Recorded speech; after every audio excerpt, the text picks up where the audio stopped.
Wala ba kayong tiwala sa mga sundalo natin na wala silang disiplina, uupak? Magdadala kayo ng baril pero nandun sa nakabagyong baril, naka-case, no? Eh, huwag na lang magdala ng baril. Ayan, kakahiya tuloy, nakuha pa ng Chinese Coast Guard yung mga baril. BBM, magsalita ka. Gibo, magsalita ka. DFA, magsalita ka. Lahat kayo, magsalita kayo. Eh ngayon, biglang hugas kamay kayo. Bahala na yung AFP. Ano ba klase kayo? Iwanan nyo yung AFP ninyo. Hahayaan ninyo, magsalita. Bahala yung AFP sa kahihiyan na yan. Mga gago. Ito nyo naunahan kayo. Ang nakakahiya, yung nag-react na yung mga foreign embassy, mga counterpart, mga diplomatic, ek-ek na yan. Nagagalit na sila sa China. Yung ganun ba? Pero wala pang statement sa atin. Yun yung pangit. Dapat yun ura-urada, may statement. So, I understand na pinapakinggan ninyo yung gusto nyo malaman din na dinidebrief nyo yung mga tropa, no? Na involved. Dapat sana may real time, real time na shot, Pwede naman siguro na yung nasa bangka, yung motorboat natin ng Navy, eh meron drone na kasunod, no? Para may drone shot at nare-record at pwedeng naibabato siguro doon sa, para real time, no? So right there, alam ka agad at may ebidensya. Ang di ko gusto yung lahat tayo siguro, na board yung ating tropa, yung sasakyan nila, bilangga, na board, natanggal yung daliri ng isa dahil nasa gasaan ng bangka, kala siguro highway. Ikaw ba naman mawala ng daliri sa kanan na kamay? No, sa kanan na kamay. So, nakakainis, bakit yun? At nakuha na ng baril. Nakuha na ng baril. Bakit naka-impake yung baril? Bakit kalas-kalas yung baril? Sangayon doon sa briefing. Pwede na lang ba na nakahanda na yung baril, ready to fire? Bakit? Wala ba kayong tiwala sa mga sundalo natin na wala silang disiplina, uupak? Magdadala kayo ng baril pero nandun sa nakabagyong baril, naka-case, no? Eh, huwag na lang magdala ng baril. Ayan, kakahiya tuloy, nakuha pa ng Chinese Coast Guard yung mga baril. Dapat yan title, Philippine Navy, NAVSOG, Philippine Navy, na nakuhanan ng 7 asawa. kasi yung baril, asawa namin asawa talaga namin yun. Ang training ng Armed Forces, pa yung baril, katabi mong matulog, asawa mo talaga, no? Hindi mo susurrender, patay kung patay. Paano nila matidepensa yung asawa nila, naka-impake yung asawa nila? Nakakalas-kalas ka raw nasabag. So, it's pointless to bring weapons, yung mga baril na yon, because you're out in the open sea, waving ganyan, and then pagka nagkaroon ng gipitan, tatanggalin mo sa bag, and then pagka nyo, bubuhin nyo ulit. Eh wala, dapat nandun na lang yung baril, ready. Eh, nasa Armed Forces tayo kayo, nasa Armed Forces kayo, no? Binabayaran kayo para maging sundalo. So, dapat ready na yung baril. Pero you trust the soldiers na they will follow instructions. Kung yun man ang instructions, you do not engage. Okay? So, mali yata. Sa akin lang, pwede akong mali. No? Pero sa akin, standard, magdala kayo ng baril, lock and loaded, ready to fire. Ready to be used on emergency situations. And that was an emergency situation. Bilangga ang ganyan, tapos may bolo daw, at saka may mga sibat, spear. Excuse me, may mga spear. Tapos nabutas yung natin, yung sasakyan natin, yung ship na, yung natin, tawag doon, yung craft natin, no? Nabutas, nasira yung makina, whatever pang damage to property. Tapos ngayon, we are demanding the Chinese to return everything para naman tayong no? Had it been alam niyo, yung takot na takot kasi tayo mag-escalate. Samantalang yung kabila, hindi natatakot mag-escalate. Question, may alam ba yung China na hindi natin alam? Bakit yun ang tanong ko? Kasi with all this posturing, EDCA bases, First Island Chain, Sandabakal na bases, ilan yung nakaharap sa China? Indo-Pacific region, lahat ng bases nakaharap sa China. May ano ba? Ilan yun? 300 plus? 323 bases? With all that posturing ng mga allies ng Pilipinas, US, Japan, Australia, Taiwan, South Korea, Vietnam, and even this bases. Bases may laman ng Amerikano. May laman ng mga missile na nakatutok. May mga military equipment, may mga FMFF, no? May bomber, may fighter jet, kompleto rigado. And the word is deterrence. Okay, deterrence. May mga ongoing na mga safe passage, ng mga military exercises. No? Merong freedom of navigation na mga barko-barko ng iba-ibang participants. Ano alam ng China? Bakit hindi siya nadiditer? Bakit walang takot ang China na iharas yung tropa natin? Samantalang tayo, asang-asa tayo, I've got your back. Merong mali eh. Merong mali. At saka sa pananaw ko, dinodoble kara tayo. You see what I mean, no? Dinodoble kara tayo. In what way? In what sense? Kahit sinong bansa, sa tingin ko, matatakot na ang daming nakatutok sa kanya. Na tayo, kakampi tayo ng isang assembly ng mga ng mga higante may capability militarily na kayang gibain ng China. Nakatutok na nga eh. So why is it hindi nadiditer ang China? Pataas pa ng pataas sa escalation ladder. Question mark, bakit? Ang lalakas ng loob. Sinampa ang ating supply ship. Kinuhanan ng baril ang tropa natin. Inrato ng mga fisherman yung ating mga kasundaluhan. AFP. Kinuha yung equipment, yung mga baril. Sinira yung makina na nagpapaandar. That's why it has to be towed. Bakit hindi natatakot yung Coast Guard ng China? Walang guideline? Galing sa itaas? O merong pasabi sa itaas, upakan nyo lang yan, okay lang. Hindi gagalaw ang US. Upakan nyo lang yan. May mutual defense yan, pero we've got assurance sa US na hindi sila makikipaglaban sa atin. Kasi nagte-trade tayo, may relationship tayo. Sinabi sa atin Amerika, yung mga posturing na yan, para lang ano yan eh, show of ek-ek lang yan, para bita tayo, champion tayo. Yon. May usapan. Di ba remember, pumunta doon sino yun? Si Austin ba? Yung counterpart pumunta doon sa defense nila, pumunta sa China, nag-usap sa counterpart. Ewan ko lang, madumi isip ko eh. Nisip ko bakit may alaman China na hindi natin alam? Bakit ang tapang-tapang ng mga tarantadong yan? Pero, may alliances tayo eh. Merong patrol ng mga mandirigma, ng mga barko, may aircraft carrier kung saan-saan. May mga missile na nakatutok. And yet, they are not deterred. Ang lalakas ng loob, sampahin yung atin, at tapos nun cause damage, cause injury sa personnel natin. At hindi sila natatakot na may mutual defense treaty tayo. Bakit? And all of that happening, hanggang ngayon, walang statement, Malacanang. Bakit? So, what happens?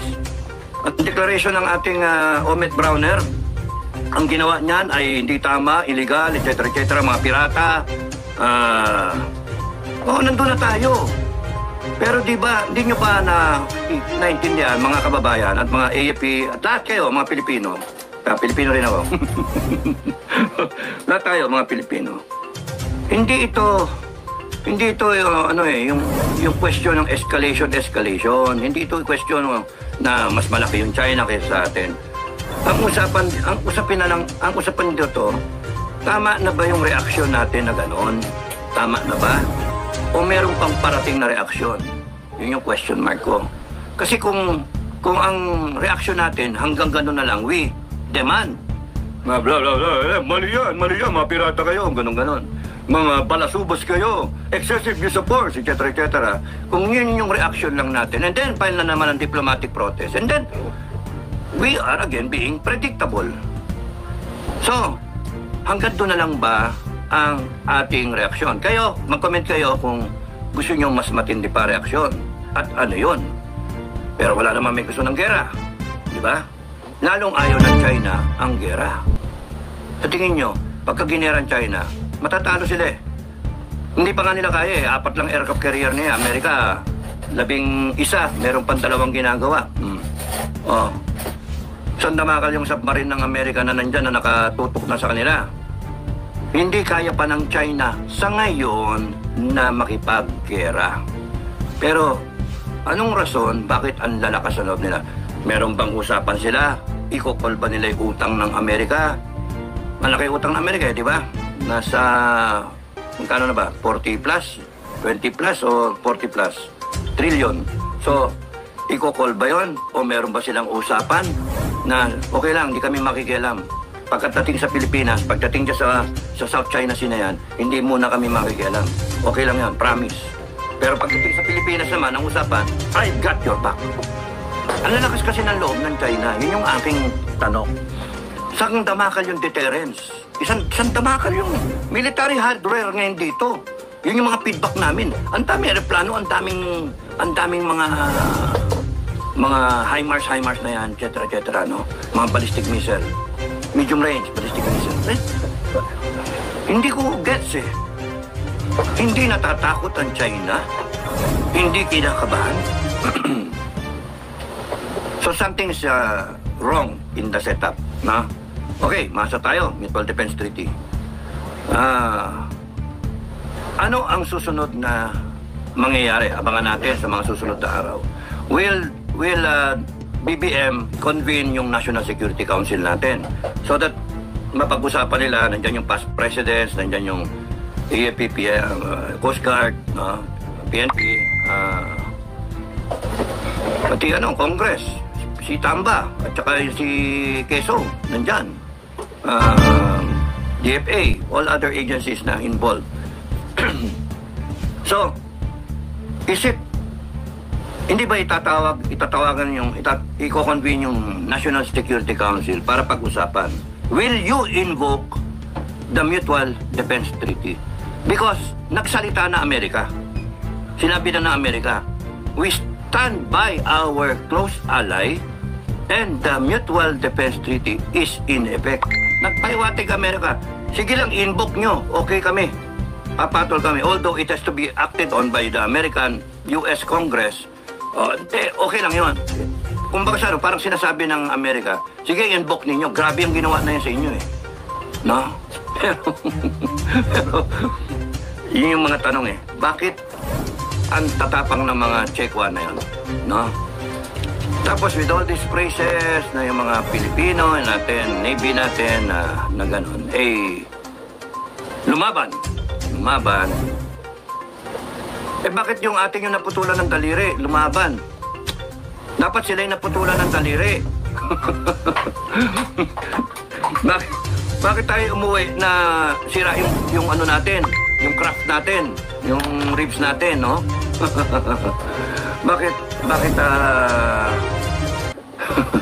Bakit ganon? Tayo yung nawala ng baril.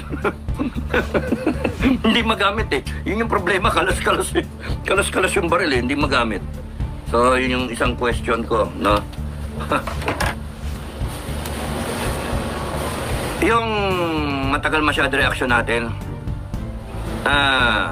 we could improve. Dapat yun, pagkapangyari, matagal na 1 oras, may sumasalita kagad. May nagsasalita kagad. Developing story. May nangyari sa West Philippine Sea, meron nangyari doon, nagkabanggaan, nagkaanuhan, may na-injure na sundalo. More details to follow. So, nakikinig yung tao. Alam nila. Ang masama malaman ng mga tao o mainstream media natin, sa ibang entity, sa China pa eh. Di ba pangit? And we're supposed to know, the Filipino people is supposed to know kung magpapatayan na ba o maggegera na ba. Naka-question mark. Hindi namin alam. Yun yung shortcoming, AFP. Sorry, pero yun yung shortcoming, real talk. Malacanang, yun yung shortcoming. There's got to be something kayo na you inform the public right away. No? Na, okay, we're investigating on the matter. Yung may magsalita lang na ganun eh. Kasi nga nagtutwitter na, nagtutwitter na yung mga tao eh, yung mga foreigner eh, yung mga international counterpart, minumura na nila yung China eh, inaano na nila eh, excessive use of force, etc. Tapos, tayo wala, blanco. Ano, ginagawa nyo kaming tanga eh. Nakakainis yung ganon. Tapos magkakaroon ng press conference, thank you. At nagkaroon ng press conference, finally. Pinakinggan ko yon. At hindi nyo nasagot yung tanong eh, ng isang tao, ng isang media. Bakit Navy ngayon ang nagro-re mission? Bakit Navy? Why the change? Bakit hindi yung Coast Guard? Ako ay may own suspicion. Hindi ko masabi sa inyo kasi medyo political eh, no? Bakit Navy? Oh, next question. Kung Navy ang nagro-re mission, bakit nasaan yung backup? Nasaan yung backup? Wala, sila lang ba? Sila lang? Wala bang kasunod? Dalawa daw na nasaan na yung isa? O tapos nun, walang malaking barko, walang Air Force, walang attack helicopter. Bumibili naman tayo ng attack helicopter, ba't hindi nyo pinabadihan? May kasunod na ganyan. Para kung may mag-interfere, masyado kasi tayo nagwo-worry sa escalation. Samantalang yung China, hindi nagwo-worry kung anong bara-bara silang ginagawa nilang mag-escalate. Yun yung problema sa Pilipinas. Yun yung sa atin. We are so concerned or probably so afraid. I don't know. Hindi naman duwag yung sundalo eh. Hindi naman duwag ang AFP eh. Masyadong yung guideline, masyadong maigpit. Magdala kayo ng baril pero kalasan nyo, lagyan nyo sa bag. Jesus Mariosip naman. Dadala ka ng baril, hindi mo magamit pagkakailangan na. Yun lang iraramang ka ng ganyan eh. Pwede nang inupakan, nag-warning shot na eh. O ano ngayon? International incident. Gago kayo eh. Ba't kayo lumalapit sa amin? Bansa namin to eh. Magde-deliver kami. Ilang taon na kami nagde-deliver dyan since 1999. Tapos kayo forma kayo? Dapat ganun natin. Hindi, may escalate. Sira ulo. Kita mo nga sila nga. Wala silang pakialam eh. We were boarded. They disrespected a Philippine Philippine vessel. Extension ng ating soberenya. Dinasarmahan yung mga sundalo natin. Sinira nila yung asset natin. Kung hindi tayo magre-react ng matindi, wala. Uulitin yan. And China will have the upper hand. Kahit sira sila sa international eyes at saka sa paniniwala, kahit sira sila, they don't care. Basta sa kanila, napakita nila sa bansa nila, all 1.4 billion Chinese, na kanila talaga, yan tubig na yan. Yun yung nakakayamot. At nakita ng 119 million Pilipinos, 115 million Pilipinos, na hindi atin yan. Wala tayong karapatan eh. Tamukyo nga tayo, uwian tayo, parang talunan tayo. Hindi natin napaglaban. Hindi naman talaga atin yan, kunwari lang atin yan eh. Yun yung isipin ng mga Pilipino. Samantalang yung mga tao sa Incheck, sa China mainland, all 1.4 billion with all this declaration, with all this video sa pinapakita nila, na mukhang kawawa yung mga Pilipino, yung sundalo natin, dinisrespect nila, pinapalakpakan yung kanilang mga tao. Yan ang Chinese Coast Guard, pinaglalabang kayo, ang teritoryo ninyo. And that will embolden the Chinese people doon. Yung support ng kanilang tao sa paniniwala na kanila talaga ang South China Sea. Ano West Philippine Sea pinagsasabi nyo? Amin yan. Buong South China Sea, amin yan. Amin yung Scarborough. Amin yung Renrai Reef na yan. Amin yung ano na yan. Alisin nyo yung barko nyo dyan. Because sa susunod, baka sampahin nila yung BRP Sierra Madre. Yun ang isipin nyo. Pagka hindi tayo nagmatigas, nagreaksyon, nagbayagra. Painumin nyo lahat ng sundalo natin ng bayagra para tigasin talaga. Kidding aside, now, if we do not do anything about it, kahit presidente man lang ng Pilipinas o Defense Secretary, magsalita kayo o DFA, mura-murahin nyo yan, patawag nyo yung embassy people, paalisin ninyo, we have to do something na matauhan din ng mga gagong yan. Kasi kung hindi, forever tayong aapihin ng mga yan. At dadating yung pagkakataon talagang sasampahin nila ang Sierra Madre. At pagka in-overpower yung mga Marines natin doon, manlalaban yun. And then it becomes a world war. Kasalanan din natin. You want to de-escalate the situation, we better stand up for something. And that in a way is de-escalation. They will believe, hindi, lumalaban pala ito mga to, tumatayo pala ito. Alam nila yung karapatan nila, alam nila yung ginagawa nila. Pero as long as the Filipino people, the Filipino Armed Forces, the Philippine government, the defense establishment, and everyone involved in this ek-ek na yan, as long as we continue, we allow the Chinese to do things like that, they will own, they will believe, the people there in the mainland, 1.4 billion will believe kanila yan. Wala tayo. Eh, magrarara yung mga tao nila doon. Eh, yung atin, 100 million lang eh. Yung kanila, 1.4 billion. That's why, how I wish na Malacanang magsalita. BBM, magsalita ka. Gibo, magsalita ka. DFA, magsalita ka. Lahat kayo, magsalita kayo. Eh ngayon, biglang hugos kamay kayo. Bahala na yung AFP. Ano ba klase kayo? Iwanan nyo yung AFP ninyo, hahayaan ninyo, magsalita, bahala yung AFP sa kahihiyan na yan. Mga gago. Sorry. Mga gago, bakit nyo hayaan yung AFP sila? Kita nyo, nandun sila kanina. Oh, ang press conference. Wala man lang galing sa gobyerno. Kasi nakakahiya yung nangyari. Kaya yan, ayusin yung gusot na yan.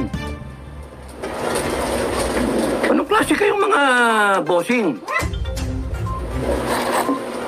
And I appreciated Browner kanina. And his mga kasama niya. I appreciate Browner because in all of this stupidity na nangyayari, no? Browner, Bomet, was concerned. Sorry. Browner was concerned with the moral ng sundalo. Imagine, punta ka, chief of staff ka, at kinamusta mo yung tao. Yun yung leadership. Naputulan nga ng daliri eh. Consuelo de Bobo sa tao. Matuwa yung tao pagka ganon. Na ikaw, nalagay sa alanganin yung buhay mo. Oh, wala kang kasama, nasa gitna ka ng dagat eh. Napaligiran ka ng 8 na vessel ng China, may malalaki pang barko.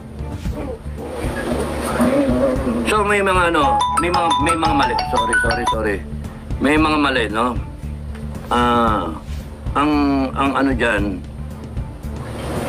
kakaisip natin na you do not engage, you do not escalate. May rules of engagement tayo. May limitations yung mga ano. Sinasakal ninyo masyado yung Westcom. Sinasakal nyo masyado yung mga commander.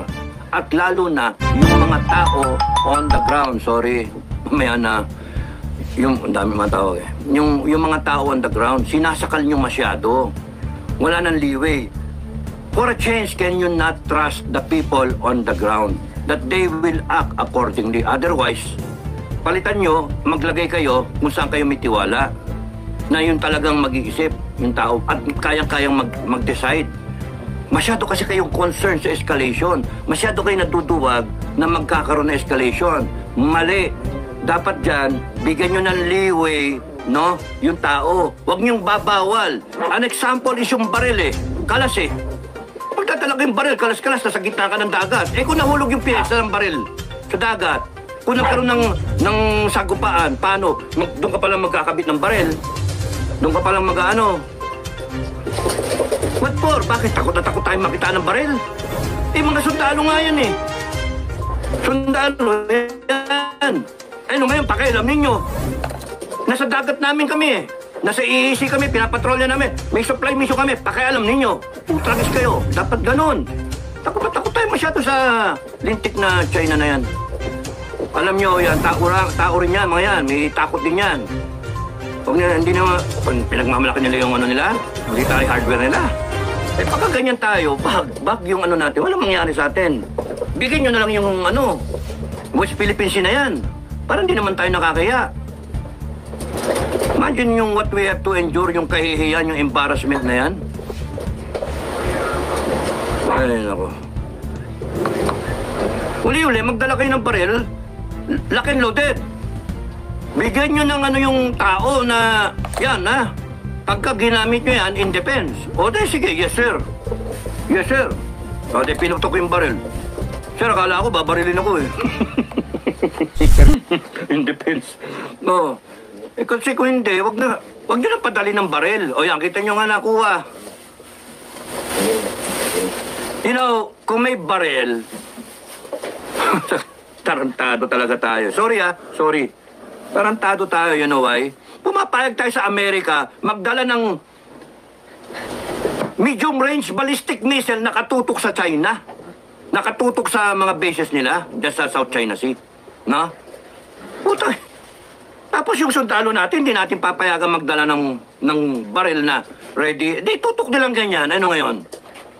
O, huwag kayo lalapit dito. Magpaputok sila, warning shot. Ano ngayon? Magbakbakan tayo? O sige, gusto nyo simulan ng gera. Kayo you will go down in history as the people who started the war. Ganun kasimple yung ano. Pero huwag kayo natatakot kasi sa masyado tayong diplomasya nakakasira. Pagka yung politics of it all, yung geopolitics na yan, masisira kayo. Ewan ko. Sabihin yung mali ako, okay lang. Sinasabi, kaya nga ako nagbablog, sinasabi ko yung aking opinion. You better do something na reaksyon, hindi yung we demand this and we demand that, solin nyo yan. Damage has been done. You have to rectify yung ano na yan because what will stick in the minds is not yung sinolit nila yung baril. Sinolit nila yung whatever na kinuha nila. Eh, pati cellphone daw kinuha. Ano ba yan? Ano yung mga tao nating kriminal? Ha? Walang karapatan sa sarili nating soberenya. Puta nag-isyan talaga. Sumusobra na yung mga yan. Sumusobra na talaga. Sorry. Pero okay. Mahaba yung tindahan. Maraming salamat sa inyo Pero meron siguro mga negative dito. Marvick Kalaway, welcome sa Pinoy Survivor.